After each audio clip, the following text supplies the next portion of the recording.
தியானிச்சோம். இந்த வாரம் 53ஆம் அதிகாரம் 11வது வசனத்தை நம்ம தியானிக்க போகிறோம். 53ஆம் அதிகாரம் 11வது வசனம். ஏசாயா வாசிங்க.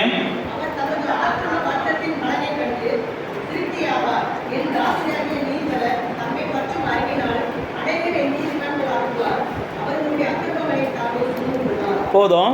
இங்க பாருங்க, அந்த 53ஆம் அதிகாரம் 10ஆம் வசனத்துல ஆண்டவர் தன்னுடைய சிலுவை மரணத்தின் மூலமாக சந்ததிகளை உருவாக்கினார் அப்படின்னு நம்ம தியானிச்சோம். 53ஆம் அதிகாரம் 12வது வசனத்துல போன வாரம் நம்ம தியானிக்கும் போது அவர் என்ன செஞ்சார்னா ஆத்துமாவை உயிர்ப்பிப்பார் அப்படின்னு நம்ம போன வாரம் தியானிச்சோம். ஆத்துமா தான் மரிச்சு போச்சு, அதை இயேசு மரணத்தில் ஊற்றி அதை உயிர்ப்பித்தார் அப்படின்னு பார்த்தோம். இந்த வாரம் அந்த 11வது வசனம் நமக்கு என்ன சொல்லுகிறது அப்படின்னா, அவர் ஆத்துமா வருத்தத்தின் பலனை அப்படின்னு போட்டிருக்குது, கண்டு திருப்தி ஆவார் அப்படின்னு போட்டிருக்குது. இங்க ஆவியானவர் நமக்கு கற்றுக் கொடுக்கிற அந்த வசனத்தினுடைய வெளிச்சம் என்னன்னு பார்த்தீங்கன்னா, நாம் எல்லாரும் வருத்தப்படுகிற வாழ்க்கையிலிருந்து வெளியில வரணும். அதுக்காகத்தான் இயேசு என்ன செஞ்சார்னா வருத்தத்தை எல்லாம் மொத்தமா தனக்கு ஏற்றுக்கொண்டார்.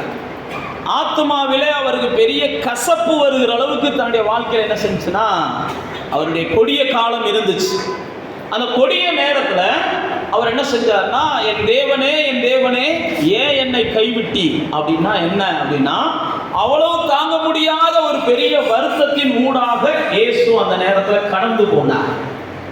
அப்ப இயேசு அவ்வளவு பெரிய வருத்தத்தை சந்தித்ததனுடைய நோக்கம், நம்ம எல்லாம் வருத்தப்படுகிற வாழ்வில் இருந்து நம்ம என்ன செய்யணும், வெளியில கொண்டுட்டு வரணும். வருத்தப்படுகிற வாழ்வை நாம் எல்லாம் அனுபவிக்க கூடாது. வருத்தத்தினாலே நாம் பாதிக்கப்படக்கூடாது. அதனால தான் அவர் பாதிக்கப்பட்டார் அப்படின்னு பைபிள்ல நமக்கு சொல்லப்பட்டிருக்கு. அவர் எல்லா வகையிலும் அவர் ஏன் பாதிக்கப்பட்டார் அப்படின்னா, மனிதர்கள் வருத்தப்படுவதை இந்த பூமியில தவிர்க்கணும், மனிதர்கள் வருத்தப்படுவதிலிருந்து வெளியில வரணும். ஏனென்றால் மனிதர்கள் வருத்தப்படும் போது அவருடைய வாழ்நாள் குறைகிறது. அவர்கள் வருத்தப்படும் போது அவர்களை வாதைகள் மூடிக்கொள்ளுகிறது. அவர்கள் வருத்தப்படும் போது நல்லா தெரிந்து கொள்ளுங்க, அவருடைய வாழ்வின் வளம் கொஞ்சம் கொஞ்சமா அழிந்து போயிடும். அவர்களுக்கு வளமான வாழ்க்கை இருக்காது, வலிமையான வாழ்க்கை இருக்காது, வாதை தான் அவங்களை மூடும். ஆனால் ஆண்டவருடைய நோக்கம் நீங்களும் நானும் வருத்தப்படுகிற வாழ்க்கையே அல்ல, வருத்தம் இல்லாமல். எரேமியாவை நீங்க வாசிச்சு பார்த்தீங்கன்னா அந்த வசனத்தை அழகா சொல்லுவார், கர்த்தரை நம்புகிறவங்க வருத்தம் இல்லாம இந்த பூமியில வாழணும். 17ஆம் அதிகாரத்துக்கு வாங்க. எரேமியாவின் அதே புஸ்தகம் 17ஆம் அதிகாரம் 7ஆம் வசனம் போட்டிருக்கு, கர்த்தர் மேல நம்பிக்கையை வச்சு பாக்கியவான். வாசிங்க அடுத்த வசனம்.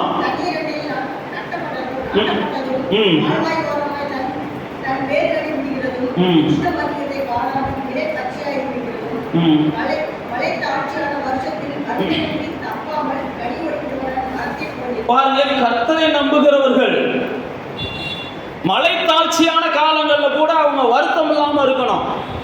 வாழ்க்கையில எந்த எதிரான சூழ்நிலைகளை அவங்க சந்திச்சாலும் அவங்க வருத்தப்படக்கூடாது.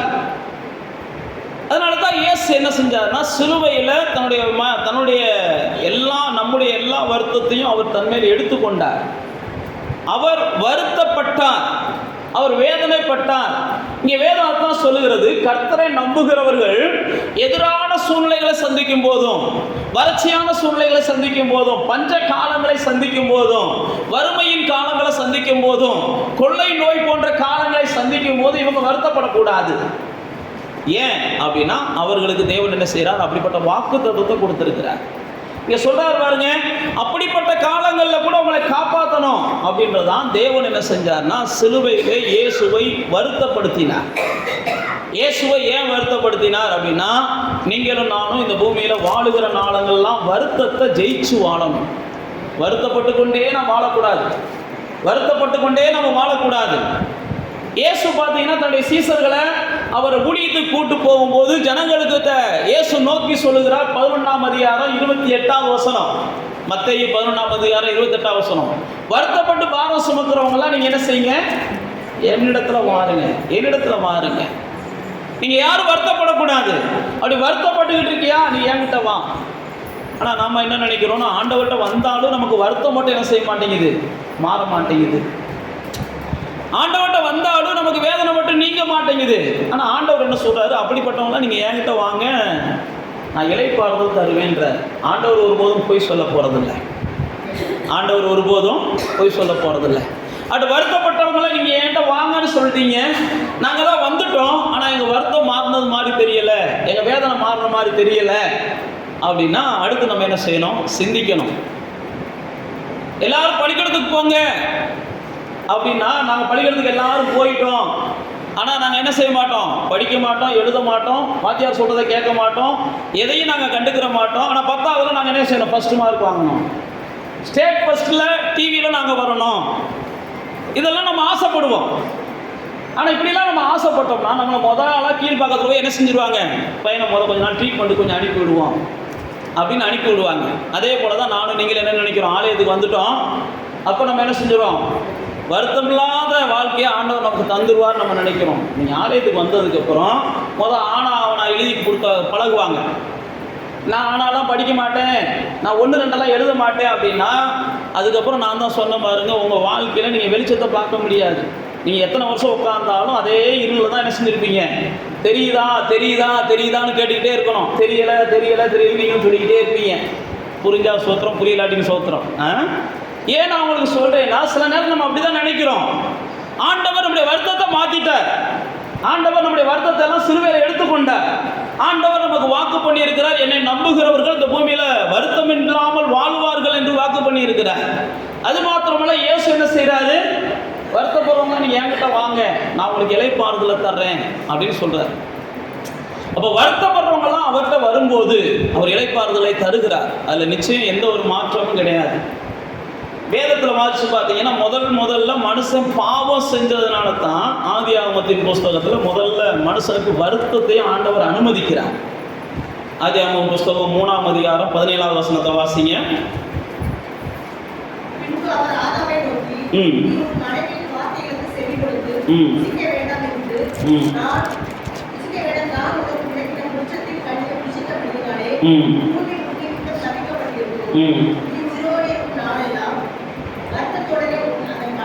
பாருங்க, தேவன் மனுஷனை படைக்கும் போது வருத்தத்தை கொடுக்கல.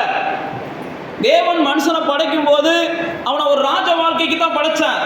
அவனை படைக்கும் போது ஆண்டவர் சொன்னான், எல்லாத்தையும் ஆண்டுகோள், எல்லாம் உனக்கு தான் சொந்தம், எல்லாம் உனக்கு கீழே தான் இருக்கும், நீ என்ன செய்யலாம். ஒரு வகையில் பொற்காலங்களை தான் தேவன் மனிதனுக்கு கொடுத்தார். ஆனால் எப்போ மனிதன் தேவனை விட்டானோ, தேவனுடைய வார்த்தையை விட்டானோ, எப்பொழுது தேவனுடைய சமூகத்தை விட்டானோ, அதற்கப்புறம் தான் ஆண்டவர் சொல்லுகிறார், இனி உன்னை வருத்தம் மூடும், ஓ மனைவியை வேதனை மூடும். அதுக்கடுத்து சொல்லுவார், இனி உன்னையே வருத்தம் மூடும், உன்னை மனைவியை வேதனை மூடும், நீ சாப்பிடுகிற சாப்பாடு வருத்தத்தோடையே சாப்பிடக்கூடிய காலங்கள் தான் வரும். அப்போ தேவ பிள்ளைகளாகிய நானும் நீங்களும் ஒன்றை புரிந்து கொள்ளணும். எப்போ முதல் மனிதன் பாவம் செய்தானோ அப்பயே நமக்கு எல்லாம் என்ன செஞ்சானோ, அவன் வருத்தத்தை சம்பாதிச்சு வச்சுட்டு போயிட்டான்.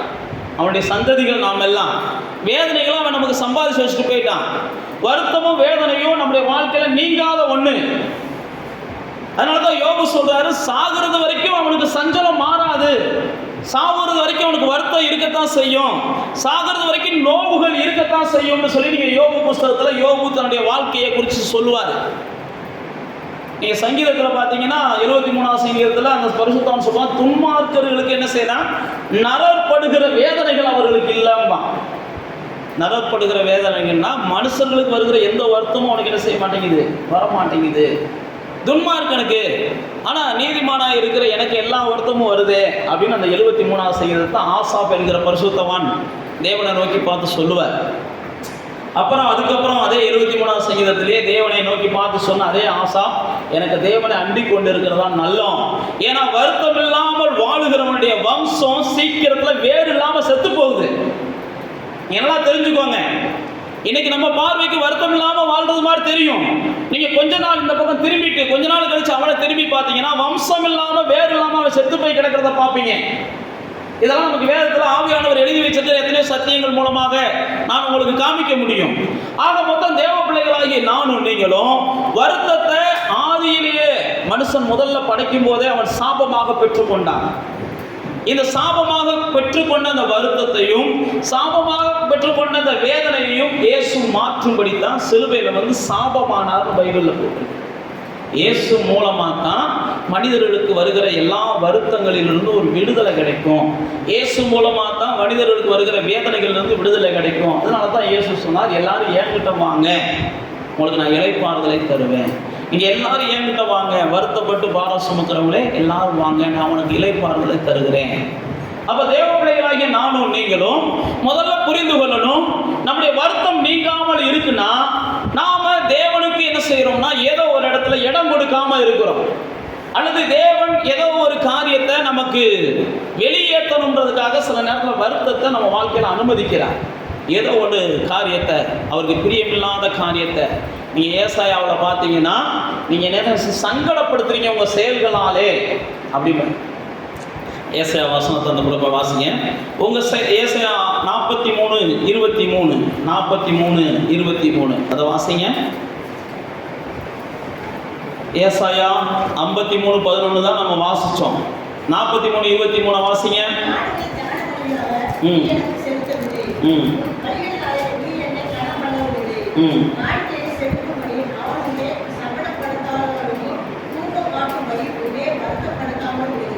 அவர் அடுத்து சொல்றாரு, நான் உன்னை வருத்தப்படுத்தாம உன்னை சங்கடப்படுத்தாம இருந்தேன், ஆனா நீ என்ன செய்யற, என்னை வருத்தப்படுத்துற, சங்கடப்படுத்துற, எப்படியெல்லாம் சங்கடப்படுத்துற, எப்படியெல்லாம் வருத்தப்படுத்துறன்னா நீ என்னை மட்டுப்படுத்துறதே உனக்கு வேலையா இருக்குது. நான் உனக்கு காண்பிக்கிற இரக்கத்தையும் நான் காண்பிக்கிற தயவையும் நான் கொடுக்குற ஆசீர்வாதங்களையும் நீ என்ன செய்யற, முடிஞ்ச அளவுக்கு அசதியாகவும் உன்னுடைய சௌரியத்துக்கு தான் பயன்படுத்திக்கிற. நீ உபாகமத்தை வாசிச்சு பார்த்தீங்கன்னா, நீ கொழுத்து போய் என்னையவே மிதிக்கிற, கொழுத்து போய் என்னையவே துன்பப்படுத்துகிற, உனக்கு ஒரு வருத்தம் இல்லாத வாழ்க்கையை நான் ஏற்படுத்தி கொடுத்தா நீ அடுத்த நிமிஷம் என்னைய வருத்தப்படுத்துகிற காரியங்கள்லாம் நீ செய்ய ஆரம்பிச்சிடுற அப்படின்னு ஆண்டவர் இஸ்ரவேலர்கிட்ட வருத்தப்படுவார். அப்ப தேவ பிள்ளைகளாகி நானும் நீங்களும் கொஞ்சம் யோசிச்சு பாருங்க, தேவன் நமக்கு நல்ல வாழ்க்கையை கொடுத்தாருன்னா அடுத்த நிமிஷமே நம்ம யாருக்கு துரோகம் பண்ணுவோம்னா தேவனுக்கு தான் துரோகம் பண்ணுவோம். தேவன் நமக்கு ஒரு சந்தோஷமான வாழ்க்கையை கொடுத்தாருன்னா அடுத்த நிமிஷமே நம்ம மறக்கிறது யாரை தான் மறப்போம்னா தேவனை தான் நம்ம மறப்போம். தேவன் நமக்கு ஒரு ஆசீர்வாதமான ஒரு உலகத்தை கொடுத்தாருன்னா அடுத்த நிமிஷமே நம்ம தூக்கி எறிகிறது யாரை தான் எறிவோம், தேவனை தான் தூக்கி எறிவோம். இதுதான் உலகத்துல எல்லாரும் செய்கிறது. அதனால தான் ஆண்டவர் சொல்றாரு, இந்த ஜனங்களுக்கு நான் எல்லாத்தையும் கொடுத்தாலும், உபாகம் 32ஆம் அதிகாரத்தை வாசிச்சு பார்த்தீங்கன்னா, இந்த ஜனங்களுக்கு திருப்தியா சாப்பிட்றதுக்கு நான் எல்லாத்தையும் கொடுக்குறேன், ஆனால் அவங்க கொடுத்து போய் என்னை மிதிக்கிறாங்க அப்படின்னு சொல்லி அந்த 32ஆம் அதிகாரத்துக்கு வாங்க. உபாகமத்தின் புஸ்தகம் 32ஆம் அதிகாரம்.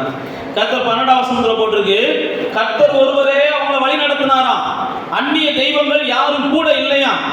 11ஆம் வசனம் போட்டிருக்கு, கழுகு தான் பூஞ்சுகளை சுமக்கிறத போல சுமந்து கொண்டு வந்தாராம்.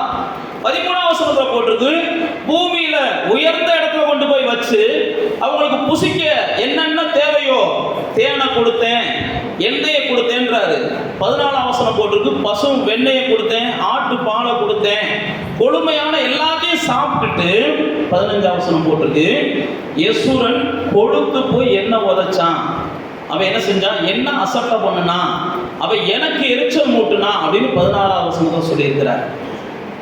இப்போ நான் உங்களுக்கு என்ன சொல்ல வருகிறேன் அப்படின்னா, நாம நம்முடைய வருத்தத்துக்கெல்லாம் காரணம் என்ன அப்படின்னு பார்த்தீங்கன்னா, நாம தேவனை என்ன செய்கிறோம், ஏதோ ஒரு இடத்துல மட்டுப்படுத்துகிறோம், தேவனை அசட்டை பண்ணுகிறோம், தேவன் விரும்பாத செயல்களுக்கு பின்னே நாம் ஓடுகிறோம். இதெல்லாம் தான் நம்முடைய வருத்தங்கள் மாறாமல் இருக்கிறதுக்கு முதல் காரணம். ஏன்னா வருத்தம் வந்ததுக்கு முதல் காரணமே என்னன்னா, தேவனுடைய வார்த்தைக்கு மனுஷன் கீழ்ப்படியலை. அதுக்கு முன்னாடி வரைக்கும் வருத்தம்லாம் கிடையாது. தேவனுடைய வார்த்தைக்கு கீழ்ப்படியலைனாலே வருத்தம் வந்துடும். நீங்க மல்கியாவில் பார்த்தீங்கன்னா இயேசு ஆண்டவர் சொல்றாரு, உங்க வார்த்தைகளாலே என்ன வருத்தப்படுத்துறீங்க பாரு, உங்க வார்த்தைகளால என்ன வருத்தப்படுத்துறீங்க அப்படின்னு தேவன் மல்கியாவில் ஜனங்களோடு கூட பேசுவார். அது மாத்திரமல்ல, தேவனுடைய விஷயங்கள்ல நீங்க ரொம்ப என்ன செய்றீங்க, அந்நிய காரியம் போலையும் ஆகாத காரியம் போலையும் தேவனுக்கு கொடுக்க வேண்டியது எல்லாவற்றையும் வாய்ப்பு இருந்தா பார்த்துக்கிறோம்னு போறீங்க. ஆனா தேவன்கிட்ட இருந்து என்ன செய்றீங்க, வருத்தம் இல்லாத வாழ்க்கையை எதிர்பார்க்குறீங்கன்னு சொல்லி அந்த மல்கியா புஸ்தகத்தை நீங்க வாசிச்சு பார்த்தீங்கன்னா தெரியும். மல்கியாவில் ஆண்டவர் பல வசனங்களை சொல்லுவார். தேவ சமூகத்துக்கு போய் நீங்க என்ன செய்றீங்க, ஆகாததை கொண்டு போய் காணிக்கையா கொடுக்குறீங்க. கிழிஞ்ச நோட்டுகளை எல்லாம் சில நேரத்தில் ஆலயத்தில் தான் போடுற எத்தனையோ பேர் இருக்கிறாங்க, நீங்கள்லாம் யாரும் இல்லை. எங்கேயாவது ஒரு இடத்துல செல்லாதுன்னு சொல்லியாச்சுன்னா அதை உடனே என்ன செஞ்சிடறாங்க, ஆலயம் இருக்கவே இருக்கு, ஆண்டவர் செல்ல வச்சுருவாரு நோட்டை அப்படின்னு போட்டுறவர்கள்லாம் இருக்கிறாங்க. அப்போ நான் ஏன் சொல்ல வரேன்னா, அப்படிலாம் மல்கியாவில் இருந்தாங்களா ஜனங்கள். அப்படி வீட்டில் ஒரு கோழி கொக்கு நோவு வந்துருச்சா உடனே ஆலயத்தை கொண்டு போய் கொடுத்துருவோம்ப்பா, காணிக்கையா ஒரு கோழியாவது கொடுக்கணும்ல, நல்ல கோழியை கொடுக்க மனசு வராது. கொக்கு நோவு வந்த கோழினா ஆலயத்தை கொண்டு வந்துடுறீங்க. இதெல்லாம் ஆண்டவர் அங்கே சொல்கிறார். இப்படியெல்லாம் ஜனங்கள் செஞ்சு நீங்கள் என்னைய வருத்தப்படுத்துறீங்க. ஆனால் நான் உங்களை என்ன செய்யக்கூடாது, வருத்தப்படுத்தக்கூடாதுன்னு நீங்கள் நினைக்கிறீங்க. உங்களை நான் வருத்தப்படுத்தாமல் இருக்கிறதுனால நீங்கள் என்ன செய்றீங்க, அந்நிய தெய்வத்தை சந்தோஷப்படுத்துறீங்க அப்படின்னு சொல்லி இஸ்ரவேலரோடு கூட தேவன் போராடுவார். அதனால தான் சங்கீதக்காரனாகிய தாவீது 25வது சங்கீதத்தில் சொல்கிறான், ஆண்டவரே என் வருத்தத்தை நீங்கள் பார்த்து என் பாவத்தை மன்னிங்கம்மா. என் வருத்தம் மாறணும் அப்படின்னா 25:18 வாசிங்க. சங்கீதம் வாசிங்க. அவன் சொல்றான் பாருங்க, ஆண்டவரே என் துன்பத்தையும் என் வருத்தத்தையும் பார்த்து என் பாவத்தை மன்னிங்கன்றான். அப்ப என் துன்பமும் என் வருத்தமும் மாறணும்னா முதல் என் பாவம் என்ன செய்யணும், மன்னிக்கப்படணும். அப்போ இந்த பாவம் மன்னிக்கப்படணும் அப்படின்றதுக்காக தான் இயேசு சிலுவையில வந்து அந்த 53ஆம் அதிகாரத்தில் வாட்ச பார்த்து பாருங்க, அவர் வருத்தத்தின் பலனை கண்டார், நமக்காக அக்கிரமக்காரர்களிலே ஒருவராக மரிக்கப்பட்டு நம்ம எல்லாம் நீதிமான்களா மாற்றி இருக்கிறார். அப்ப தேவ பிள்ளைகளாகிய நாம் இயேசுவின் சிலுவையின் மூலமாக நாமெல்லாம் பரிசுத்தவான்களா மாறி இருக்கிறோம். இயேசுவின் சிலுவையின் மூலமாக நாம் எல்லாம் பாவமற்றவர்களாக மாறி இருக்கிறோம். இயேசுவின் சிலுவையின் மூலமாக நாம் எல்லாம் நீதிமான்களாக மாறி இருக்கிறோம். ஆனால் மாறின நாம மறுபடியும் நாம் பாவங்களை நோக்கி போகும்போது நான் மறுபடியும் சொல்லுகிறேன், நம்முடைய வருத்தங்கள் பெருகுமே ஒழிய வருத்தங்கள் குறையாது. நீங்கள் வேத புஸ்தகத்தில் பார்த்தீங்கன்னா சாலமோனுடைய மகனுக்கு ஒரு பெரிய பிரச்சனை. 1 ராஜாக்கள் 12ஆம் அதிகாரத்துக்கு வாங்க.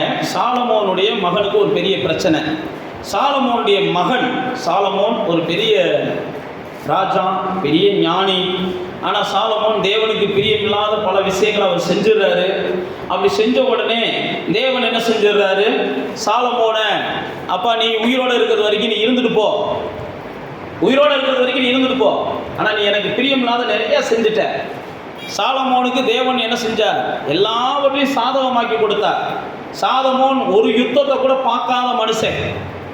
சில நேரத்தில் நம்ம நினைக்கிறோம் நம்ம வாழ்க்கையில் யுத்தம் மட்டும் இல்லாமல் இருந்துச்சுன்னா கர்த்தரை தலையில் வச்சு கொண்டாடுவோம்னு நினைக்கிறோம்.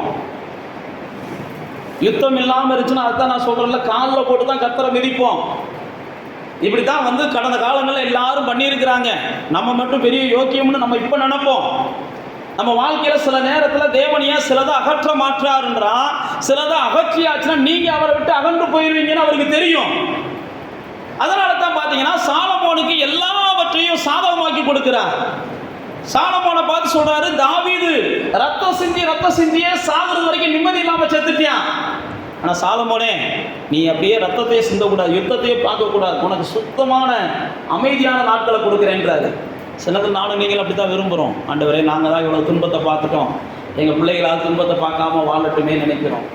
உங்கள் பேச்சை கேட்டு ஆண்டவர் துன்பத்தை பார்க்காத வாழ்க்கையை உங்கள் பிள்ளைகளுக்கு கொடுத்தாருன்னா சாலமோனுக்கு ஏற்பட்ட இன்னைக்கு கதி தான் ஏற்படும். சாலமோனுக்கு அப்படி தான் ஆண்டவர் தாவீதுக்கு பாவம் துன்பத்தையே பார்த்துட்டான். ஒரு நாள் கூட அவன் என்ன செய்யலை, வாலிபத்தில் ஒழுங்காக வாழலை. தாவீதுடைய வாலிபம்லாம் என்ன செஞ்சிச்சு, வனாந்தரத்தில் போச்சு.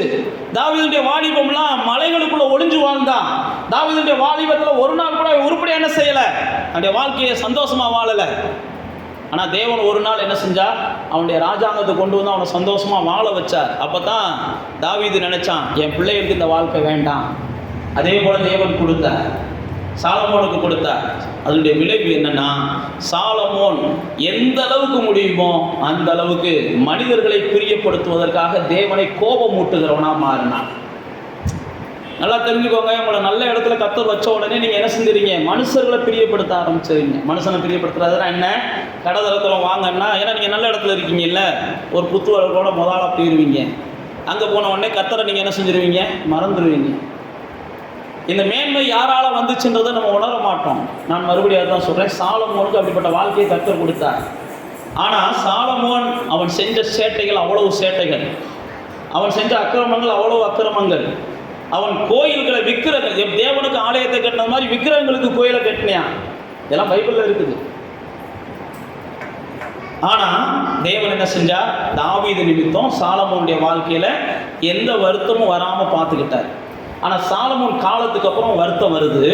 வருத்தம் வந்த உடனே சாலமோனுடைய மகன் பேரு ரெகோபயாம். அந்த ரெகோபயாம அவன்கிட்ட இருக்கிற சில பகுதிகளை பிடுங்கி யெரொபெயாம் அப்படின்ற இன்னொரு மனுஷன் கையில் கர்த்தர் கொடுக்கிறாரு. புரியுதா நான் சொல்றது? சாலமோனுடைய மகன்களிலிருந்து இந்த ரெகோபயாம் யெரொபெயாம்லாம் உங்களுக்கு புரியாது. ஏன்னா நான் சொல்றதே 2 பேர், ஒரே பேர் கிடையாது. கவனிச்சிங்கன்னா கரெக்டாக புரியும். ஏன்னா ஆலயம் முடிஞ்ச உடனே யாரெல்லாம் அந்த பேரை கரெக்டாக சொல்கிறீங்களோ அவங்கள தான் முதல் என்ன செய்யணும்? ஆசீர்வதிக்கணும். யெரொபெயாம் ரெகோபெயாம். அதில் ரெகோபெயாம் யார், யெரொபெயாம் யாருன்னு சொல்லணும். ஒருத்தர் வேலைக்காரன், ஒருத்தர் மகன். ரெகோபெயாம் மகன் சாலமோனுக்கு, யெரொபெயாம் வேலைக்காரன் சாலமோனுக்கு. இது சாலமோன் செத்ததுக்கு அப்புறம் இந்த வேலைக்காரன் என்ன செய்யறான்னா தேவனால் கொண்டு வரப்படுகிறான். எதுக்கு? சாலமோனுடைய சேட்டைகளை எல்லாம் அவங்க பிள்ளைகள்கிட்ட பழி வாங்குறார் கர்த்தர். அவங்ககிட்ட இருந்து ராஜ்யத்தை பிடுங்குறார். ராஜ்யத்தை பிடுங்கின உடனே இப்ப இந்த ராஜ்யத்தை பெற்றுக்கொண்ட வேலைக்காரன் என்ன செய்யறானா, ராஜ்யத்தை கர்த்தர் கொடுத்தாருன்றதை மறந்துட்டு இந்த ஜனங்கள் மறுபடியும் சாலமோனுடைய குடும்பத்தோட ஐக்கியம் வச்சுக்கிற கூடாதுன்றதுக்காக இவன் கர்த்தருக்கு சமமாக சில புதிய தெய்வங்களை உருவாக்குகிறான். புரியுதா நான் சொல்றது?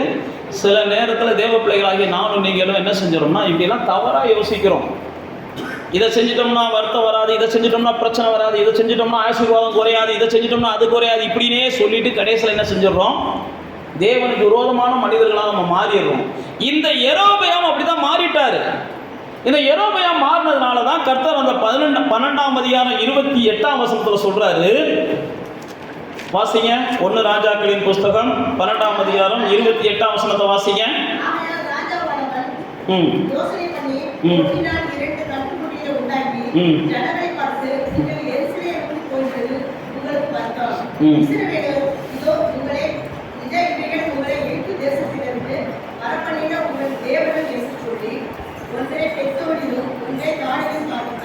இங்க பாருங்க, எகிப்திலிருந்து வர வைத்த தேவனையே அவன் மறக்க பண்ணுகிறான்.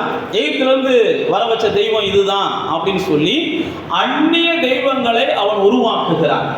அப்ப நான் உங்களுக்கு மறுபடியும் சொல்லுகிறது அதுதான். முதல்ல உங்க வாழ்க்கையில நீங்க வருத்தம் இல்லாம வாழணும்னா தேவன் விரும்பாத பாவங்களை அல்லது தேவன் வெறுக்கிற பாவங்களை நீங்க முதல்ல உங்க வாழ்க்கையை விட்டு அகற்றணும். 2வது, தேவன் விரும்பாத அந்நிய மக்களுடைய சடங்காச்சாரங்களை நீங்க யாரும் ஃபாலோ பண்ணக்கூடாது. அந்நிய மக்களுடைய சடங்காச்சாரங்களை ஃபாலோ பண்ணீங்கன்னா கண்டிப்பா உங்களுக்கு வருத்தம் வரும். அதனால் என்ன பாஸ்டர் எங்களுக்கு புரியலையே பாஸ்டர் அப்படின்னு யாராவது கேட்குறீங்களா? எத்தனையோ முறை சொல்லியிருக்கிறேன், இருந்தாலும் நான் மறுபடியும் சொல்லுகிறேன். தேவனை நம்புகிற நாம யாரும் ஜோசியக்காரங்களை நாடக்கூடாது. தேவனை நம்புகிற நாம யாரும் ஜாதகத்தை நம்பக்கூடாது. தேவனை நம்புகிற நாம யாரும் தெற்க பார்த்து வாசலை வைக்கணும், மேற்க பார்த்து இதை வைக்கணும் அதை வைக்கணும் அப்படின்ற அந்த சடங்காச்சாரங்களுக்குள்ளே போகக்கூடாது. அந்த வீட்டில் நம்ம நிம்மதி இல்லாமல் தான் வாழுவோம். தேவனை நம்புகிற இப்படி எல்லாவற்றையும் நான் உங்களுக்கு சொல்லலாம். தேவனை நம்புகிற நாம அந்நிய தெய்வங்களுடைய எந்த ஆலோசனைகளுக்கும் நம்ம செவி கொடுக்கக்கூடாது. வருத்தம் இல்லாமல் நானும் நீங்களும் வாழணும் அப்படின்னா முதல்ல நான் சொன்னது பாவம் இல்லாமல் வாழணும். 2வது நான் சொன்னது தேவனுடைய கோபம் இல்லாமல் வாழணும். தேவனுடைய கோபம் எது? அந்நிய தெய்வங்களை நாடுவதும், அந்நிய சடங்காச்சாரங்களை நாடுவதும், அந்நிய வழிபாடுகளை நாடுவதும், இதெல்லாம் தேவனுடைய கோபத்துக்கு நம்மளை ஆளாக்கும். அப்ப தேவ பிள்ளைகளாகிய நானும் நீங்களும் முதல்ல சொன்னபடி நாம் வருத்தம் இல்லாமல் வாழ வேண்டும் என்பதற்காக இயேசு எல்லா வருத்தத்தையும் தன்மேல் ஏற்றுக்கொண்டார். அதனால தான் ஏற்றுக்கொண்டது மட்டுமல்ல, வருத்தப்படுறவங்களாம் நீங்கள் என்கிட்ட வாங்க, நான் உங்களுக்கு இளைப்பாறுதலை தருவேன் என்று சொன்னார். இப்படியெல்லாம் சொன்ன தேவன் அடுத்த அந்த ஜனங்களை பார்த்து சொல்லுகிறார், நான் உங்களுக்கு வருத்தம் இல்லாத வாழ்வு தரணும் அப்படின்னா ஆதாமை போல நீங்கள் என்ன செய்யாதீங்க? பாவத்தை நாடாதீங்க. 2வது, அந்நிய தெய்வங்களை நாடாதீங்க. நீங்கள் வருத்தம் இல்லாமல் வாழணும் அப்படின்னா நான் மறுபடியும் சொல்லுகிறேன், நீங்கள் தேவனுடைய வார்த்தைகளுக்கு அதிக முக்கியத்துவம் கொடுங்க. அவருடைய வார்த்தைக்கு அதிக முக்கியத்துவம் கொடுங்க. நீங்கள் 22ஆம் அதிகாரத்தில் 8ஆம் வசனத்தை வாசித்து பார்த்தீங்கன்னா அநியாயம் செய்யாமல் வாழுங்கன்றார். நீதிமொழிகள் 22ஆம் அதிகாரம் 8ஆம் வசனத்தில் அநியாயம் செய்யாமல் வாழுங்க. வருத்தம் இல்லாமல் வாழணும் அப்படின்னா யாருக்கும் அநியாயம் செய்யாதீங்க. யாருக்கு அநியாயம் செய்யாதீங்க அப்படின்னா என்னன்னா, அநியாயங்களை சகித்து கொள்ளுங்கள். யாருக்கு அநியாயம் செய்யலை, ஆனால் எங்களுக்கு அநியாயம் நடக்குது. பைபிளில் போட்டிருக்கு, அநியாயக்காரர்கள் தேவனுடைய ராஜ்யத்தை என்ன செய்ய மாட்டாங்களாம், சுதந்திரிக்க மாட்டாங்களாம். ஆனால் நீங்களும் நானும் தேவனுடைய ராஜ்யத்துக்கு போகணும்னா அநியாயங்களை நம்ம சகித்து கொள்ளணுமா. நாம் அனுதினமும் அநியாயங்களை கண்டிப்பாக அந்த பூமியில் சந்திப்போம். நம்ம வாழ்க்கையில் அனுதினமும் அநியாயங்கள் நமக்கு நிகழும். எங்கே போனாலும் நமக்கு அநியாயங்களை நம்ம சந்திக்கக்கூடிய சூழ்நிலை வரும். ஆனால் நமக்குள்ள ஒரு நிச்சயம் இருக்கணும், இந்த அநியாயங்களை நான் சகிச்சேனா தான் நான் சந்தோஷமாக இருப்பேன். இந்த அநியாயத்துக்கு திரும்ப நானும் அநியாயம் செய்கிறவனா மாறிட்டேன்னா நிச்சயமாக என் வருத்தம் என்ன செய்யும், நீடித்திருக்கும். அடுத்து நீதிமொழிகளில் 26:15 சொல்கிறாரு, சோம்பேறிக்கு வருத்தம் மாறவே செய்யாது. 26:15 போட்டிருக்குது, சோம்பேறியுடைய வருத்தம் மாறவே செய்யாதான். ஆலயத்துக்கு வந்துட்டோம், ஆண்டவரை தேடிட்டோம். நான் தான் சொல்கிறேன் பாருங்க, நான் ஸ்கூலுக்கு போய் அட்மிஷன் போட்ட உடனே எனக்கு எல்லாம் நடந்துடும் நம்ம நம்புகிறோம். அந்த மாதிரி தான் பைபிளில் போட்டு நீங்கள் ஆண்டவருடைய பிள்ளைகளாக இருந்தாலும் சோம்பேறியாக இருக்கக்கூடாது. சோம்பேறியாக இருந்தீங்கன்னாலே உங்கள் வருத்தத்துக்கும் வேதனைக்கும் நீங்கள் தான் என்ன செய்கிறீங்க, தீனி போடுறீங்கன்னு அர்த்தம். உங்கள் வாழ்க்கையில் எப்பயுமே ஏதாயும் செஞ்சு கொண்டே இருக்கணும். தூங்க வேண்டிய நேரம் தூங்கணும், தப்பு கிடையாது. சாப்பிட வேண்டிய நேரம் சாப்பிடணும், அதுவும் தப்பு கிடையாது. கொஞ்ச நேரம் ரிலாக்ஸ் பண்ணுறீங்க, டிவி பார்க்குறீங்க, தப்பு கிடையாது. ஆனால் சோம்பலாக இருக்கக்கூடாது. சோம்பேறி பைபிளில் போட்டிருக்கு, அவனுடைய ஆசை அவனை கொல்லும்னு போட்டிருக்கு. சோம்பேறி எப்பயுமே அவனுடைய ஆசை அவனை கொல்லுமா. சோம்பேறியுடைய வாழ்க்கையை பல இடங்களில் சொல்லியிருக்கா, அவனுடைய முட்கள் அவனை மூடிக்கொள்ளும். அவனுடைய வாழ்க்கையில் இருக்கிற நல்லதெல்லாம் அவன் கெடுத்து போடுவான். அதனால தான் ஆண்டவர் எறும்பை பார்த்து போய் கற்றுக்கொள் சோம்பேறியேன்றாரு. அப்போ உங்களுடைய வருத்தம் மாறணும் அப்படின்னா உங்களுடைய சோம்பலை நீங்கள் மாற்றணும். எந்தெந்த விஷயங்களில் நீங்கள் சோம்பலாக இருக்கிறீங்க, சோம்பேறித்தனமாக இருக்கிறீங்கன்றதை நீங்கள் பார்க்கணும். நான் அந்த இடத்துல கொஞ்சம் சுறுசுறுப்பாக இருக்கணும், நான் இங்கே சோம்பேறியாக இருக்கிறேன், இதை கொஞ்சம் சுறுசுறுப்பாக நான் செய்யணும்னு நீங்கள் நினச்சிங்கன்னா, சுறுசுறுப்பு உள்ளவங்களுடைய கைகள் ஐஸ்வர்யத்தை பெருக பண்ணுமா. ஜாக்கிரதை உள்ளவன் ராஜாக்களுக்கு முன்னாடி என்ன செய்வானா, நிற்பானா. இதெல்லாம் பைபிளில் நமக்கு எழுதப்பட்டிருக்கிற ஆலோசனைகள். அப்போ நீங்களும் நானும் வருத்தம் இல்லாமல் வாழணும் அப்படின்னா நல்லா தெரிஞ்சுக்கோங்க, சோம்பேறித்தனம் உங்கள் வாழ்க்கையில் வருத்தத்தை இல்லை, உங்கள் சரீரத்தில் வருத்தத்தையும் கொண்டு வரும். சோம்பேறித்தனம் உங்கள் சரீரத்துலேயும் வருத்தத்தை கொண்டு வரும்.